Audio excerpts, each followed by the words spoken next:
Hello everybody, it is October 5th, 2024, and I'm out on Allen Lake today with another old motor.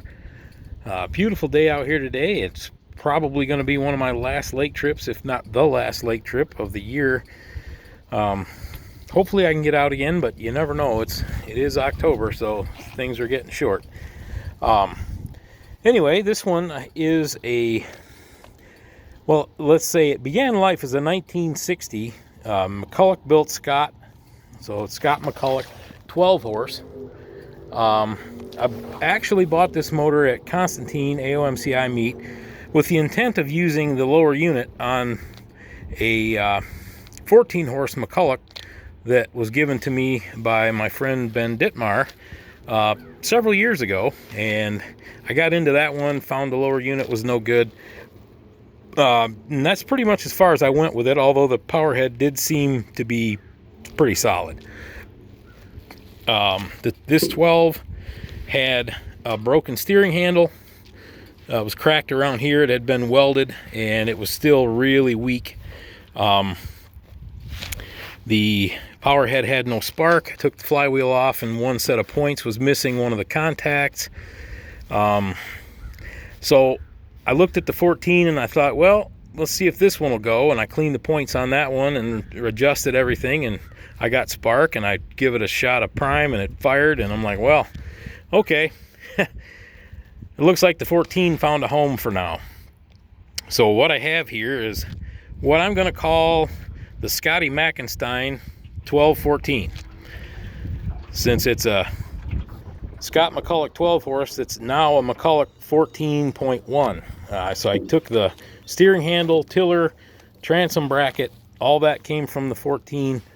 The midsection, lower unit, power head, cowlings, all that stuff is from the 12. So we got us a little mishmash here, and I think it's going to be a pretty good motor. My little grommet here gave up on me, so I got to come up with a new one of those. But anyway, went through the ignition, cleaned the points, set those. Everything else seemed to be okay. Put a new set of spark plugs in it, and the fuel pump had failed on this one. The pump actually worked, but the bowl wouldn't seal. I had a lot of crap in it, so I ended up stealing a fuel pump off of a 7.5 Wizard Scott that I have. That's got a bad power head on it, so I had to replace the fuel pump. Other than that, what I've mentioned, I put fuel lines on it, and that's pretty much it. So let's fire it up and see what it does. I only got my watch today for GPS. It's going to be a little bit awkward showing the speed on the screen, but we'll see what we can do. I have taken it across the lake a couple of times, and at the second notch of trim, I'm getting a solid 20, maybe 21 miles an hour. And I did see 22 in the third notch, but it's starting to porpoise quite a bit, so it's a lot steadier in the first, so we're gonna go with that. All right, let's fire it up and see what happens.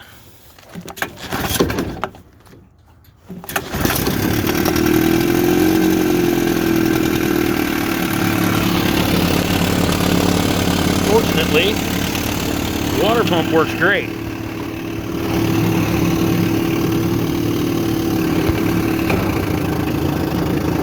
This one does have a bronze Michigan wheel prop on it. I'm not sure the number. This is what was on the 12 horse, but the 12 and the 14 use the same prop anyway, so here we go.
So this, I believe, originally was supposed to be a 20-to-1 mix motor, according to an old Scott-McCulloch fuel tank that I have, a quart to 5 gallons.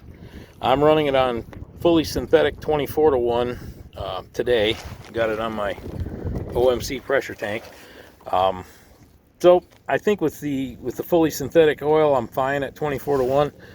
But it did have a 20-to-1 factory recommendation, and I usually stick with that. But here we are today running on 24-to-1. So anyway, let me fire it back up. I'll show you reverse.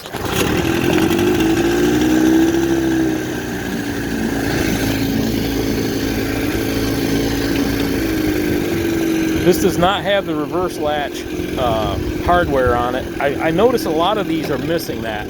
Seems to have been trouble to keep them working. So it looks like most of them have been removed.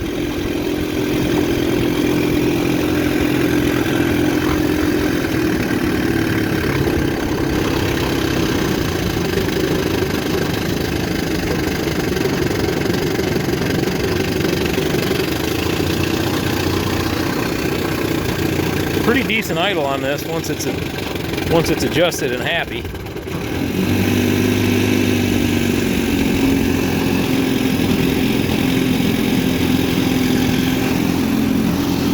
All right, back into forward.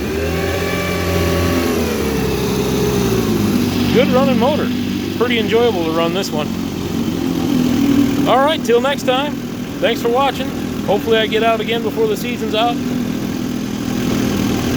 Keep your prop out of the mud.